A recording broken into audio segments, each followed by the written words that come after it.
আসসালামু আলাইকুম ওরহমতুল্লাহি ওবরাকাতু। রাসূল সাল্লাল্লাহু আলাইহি ওয়াসাল্লাম বলেছেন, নিঃসন্দেহে হালাল সুস্পষ্ট এবং হারামও সুস্পষ্ট, আর এ দুইয়ের মধ্যে কিছু সন্দেহজনক বিষয় আছে যা অনেকেই জানে না। অতএব যে ব্যক্তি সন্দিহান বিষয় হতে নিজেকে রক্ষা করেছে, সে নিজের দিনকে পবিত্র করেছে এবং নিজের সম্মানকেও রক্ষা করেছে।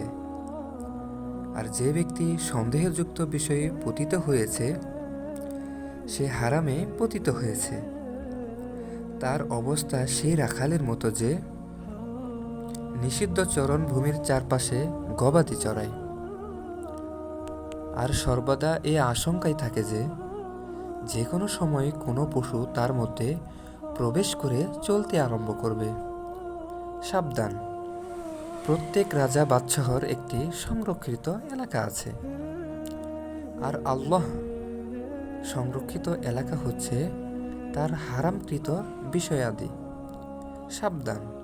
নিশ্চয়ই শরীরের মধ্যে একটি মাংসপিণ্ড আছে, যখন তা ঠিক থাকে তখন সমস্ত শরীর ঠিক থাকে, আর যখন তা নষ্ট হয়ে যায় তখন গোটা দেহ নষ্ট হয়ে যায়। এটা হচ্ছে কলব, অর্থাৎ হৃৎপিণ্ড। হাদিস বুখারী।